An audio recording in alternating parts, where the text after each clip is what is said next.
Hi అండి. Welcome to Gayatri's kitchen. ఈరోజు వీడియోలో కమ్మనైన పెసరపప్పు పప్పుచారు చేసి చూపిస్తానండి.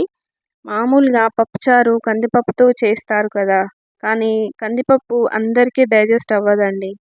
కాబట్టి నేను చెప్పిన విధంగా పెసరపప్పుతో ట్రై చేయండి. ఈ విధంగా చేస్తే ఈజీగా డైజెస్ట్ అవుతుంది. అదేవిధంగా ఇప్పుడు సమ్మర్ సీజన్ కదా, ఈ పెసరపప్పు పప్పుచారు శరీరానికి ఎంతో చలవ కూడా చేస్తుందండి.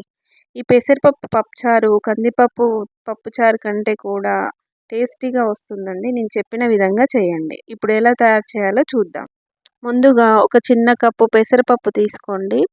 దీంతో పాటు కొంచెము శనగపప్పు కూడా యాడ్ చేసుకోండి. టేస్ట్ ఇంకా బాగా వస్తుంది. ఈ రెండింటిని శుభ్రంగా కడిగి పెట్టుకోండి. ఇప్పుడు పెద్ద నిమ్మకాయ అంత చింతపండు తీసుకొని అది కూడా శుభ్రంగా కడిగి పెట్టుకోండి. ఒక హాఫ్ అన్ అవర్ పప్పును నానబెట్టుకున్న తర్వాత కుక్కర్లోకి తీసుకొని తగినన్ని నీళ్లు పోసుకొని దాంట్లోకి పసుపు వేసుకొని మూత పెట్టి ఒక 5-6 విజిల్స్ వచ్చే వరకు ఉడికించుకోవాలండి. ఇలా ఉడికించిన పప్పుని మెత్తగా మ్యాష్ చేసుకోవాలి. ఎందుకంటే పప్పుచారులోకి చాలా మెత్తగా ఉండాలి కదా. స్టవ్ పై గిన్నె పెట్టుకొని ఆయిల్ పోసుకొని ఆయిల్ వేడెక్కిన తర్వాత ఎండుమిర్చి, జీలకర్ర, ఆవాలు, అదేవిధంగా వెల్లుల్లి రెబ్బలు దంచి వేసుకోవాలి. ఇదంతా మంచిగా ఒకసారి ఫ్రై చేసుకున్న తర్వాత దీంట్లోకి కరివేపాకు, పచ్చిమిర్చి ముక్కలు వేసుకోండి. పచ్చిమిర్చి చీల్చి వేసుకోండి. ఇవంతా మంచిగా వేసుకొని కలుపుకున్న తర్వాత దీంట్లోకి సొరకాయ ముక్కలు, అదేవిధంగా మునక్కాయ ముక్కలు వేసుకొని మంచిగా కలుపుకోవాలి. పసుపు వేసుకొని అంతా కలుపుకున్న తర్వాత దీంట్లోకి కట్ చేసి పెట్టుకున్న ఉల్లిగడ్డ, టమాటా ముక్కలు వేసుకొని కలుపుకోవాలండి. ఇలా మొత్తం కలుపుకోవాలి. కలుపుకున్న తర్వాత దీంట్లోకి ఒక స్పూను సాల్ట్ యాడ్ చేసుకొని అంతా మంచిగా కలిపి పెట్టుకొని మూత పెట్టి ఒక 5 నిమిషాల పాటు మగ్గించుకోండి. ఇలా కొంచెం ముక్కలు ఉడికిన తర్వాత దీంట్లోకి ముందుగా రెడీ చేసి పెట్టుకున్న చింతపండు రసాన్ని వేసుకొని బాగా కలుపుకోవాలి. ఇప్పుడు దీంట్లోకి కారము, ఉప్పు వేసుకొని అంతా కలుపుకున్న తర్వాత వాటర్ యాడ్ చేసుకోవాలి. వాటర్ ఎంత వేసుకోవాలంటే పులుపు దాన్ని తగ్గట్టు ఉండే విధంగా వేసుకోవాలి.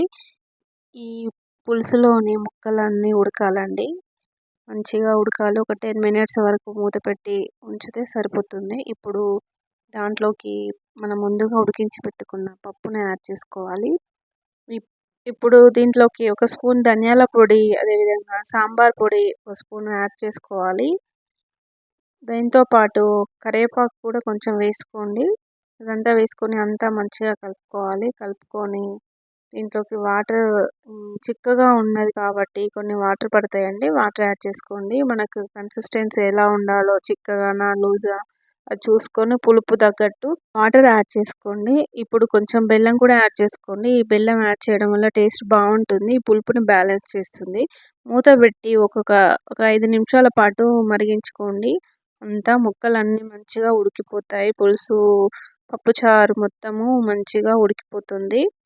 ఇప్పుడు చివరిగా కొత్తిమీర వేసుకొని అంతా మంచిగా కలుపుకోండి. అంతేనండి, ఎంతో టేస్టీ అయిన కమ్మనైన ఒంటికి చలువ చేసే పప్పుచారు పెసరపప్పు పప్పుచారు రెడీ అయిందండి.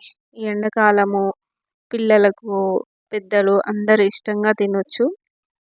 ఈ కూరగాయ ముక్కలు వేసుకోవడం వల్ల మంచిగా ఉంటుందండి. ఈ ముక్కలు పులుపు పట్టి మంచి టేస్టీగా ఉంటాయి. మునక్కాయలు, సొరకాయ ముక్కలు ఈ విధంగా మీరు ఖచ్చితంగా ట్రై చేయండి. పెసరపప్పుతో చాలా బాగా వస్తుంది ఈ పప్పుచారు. మీకు ఈ రెసిపీ కనుక నచ్చినట్లయితే ప్లీజ్ లైక్ చేయండి. అలాగే సబ్స్క్రైబ్ చేయని వాళ్ళు సబ్స్క్రైబ్ చేసి పక్కనే ఉన్న బెల్ ఐకాన్ని నొక్కండి. Gayatri's kitchen. Thank you for watching.